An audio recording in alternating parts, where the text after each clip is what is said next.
উজনি অসমৰ বান পৰিস্থিতি এতিয়াও সম্পূৰ্ণ স্বাভাৱিক হোৱা নাই।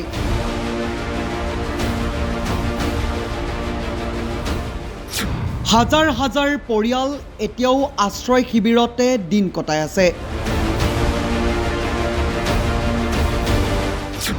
দিন ৰাতি একাকাৰ কৰি বানাক্ৰান্তক সহায় কৰিছে সদৌ অসম মেচ কছাৰী ছাত্ৰ সন্থাৰ উপদেষ্টা কুশল মেচ আৰু সভাপতি জুবিন মেচৰ লগতে সজাতি দলে। এনে সময়তে শিৱসাগৰ জিলাৰ বানাক্ৰান্ত লোকসকলৰ কাষত থিয় দিছে বকো ছয়গাঁও সমষ্টিৰ বিধায়ক ৰাজু মেচ। দুখন ট্ৰাক ভৰ্তি খাদ্য আৰু অত্যাৱশ্যকীয় সাহায্য সামগ্ৰী মেচ কছাৰী ছাত্ৰ সন্থা, যুৱ পৰিষদ, মহিলা পৰিষদ আৰু মেচ মহাসভাৰ সহযোগিতা। ডিমৌ আৰু শিৱসাগৰৰ বিভিন্ন বানাক্ৰান্ত অঞ্চলত সাহায্য বিতৰণ।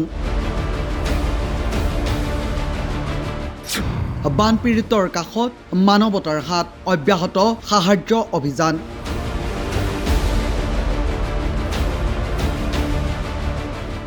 উজনি অসমৰ বান পৰিস্থিতি এতিয়াও সম্পূৰ্ণ স্বাভাৱিক হোৱা নাই। হাজাৰ হাজাৰ পৰিয়াল এতিয়াও আশ্ৰয় শিবিৰতে দিন কটাবলগীয়া হৈছে।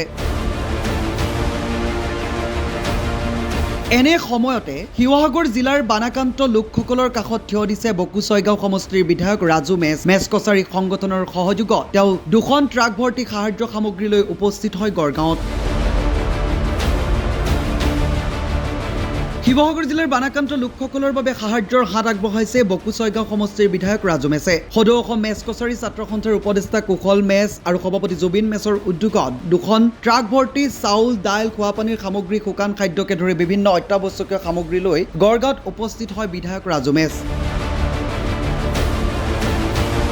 এই সাহায্য সামগ্ৰী এখন ট্ৰাক জনসম্পদ মন্ত্ৰী সুশান্ত বৰগোহাঁই সমষ্টি ডিমৌলৈ প্ৰেৰণ কৰা হয়। আনখন ট্ৰাক মেচ কছাৰী ছাত্ৰ সন্থা, মেচ কছাৰী যুৱ পৰিষদ, মহিলা পৰিষদ, মেচ মহাসভা আদি সংগঠনৰ সহযোগত বিধায়ক ৰাজু মেচে নিজে বানপীড়িত অঞ্চলসমূহত উপস্থিত হৈ বিতৰণ কৰে। কেৱল সাহায্য সামগ্ৰী প্ৰেৰণ কৰাই নহয়, বানাক্ৰান্ত লোকসকলৰ সৈতে সময় কটাই তেওঁলোকৰ দুখ দুৰ্দশাৰ বুজ লোৱাৰ চেষ্টা কৰে বিধায়কগৰাকীৰ লগতে সজাতি দলটোৱে।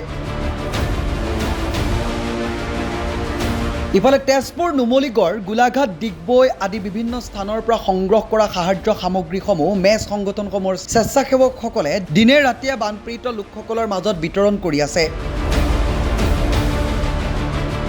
বানৰ এই দুৰ্যোগৰ সময়ত বিভিন্ন সামাজিক আৰু স্বেচ্ছাসেৱী সংগঠনৰ লগতে ৰাজু মেচৰ এই পদক্ষেপে বহু বানপীড়িত পৰিয়ালক সকাহ দিয়াৰ আশা জগাই তুলিছে। বৰ্তমান সময়তো দেখিবলৈ পোৱা গৈছে সদৌ অসম মেচ কছাৰী ছাত্ৰ সন্থাৰ উপদেষ্টা কুশল মেচ, সভাপতি জুবিন মেচৰ উদ্যোগত এতিয়াও এটা সজাতি দলে শিৱসাগৰতো কেইবাদিনে বাঁহৰ পাতি বৰ্ণাঢ্যক সহায় কৰি আছে।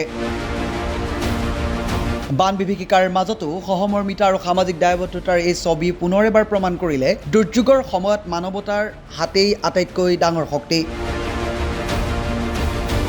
News desk report.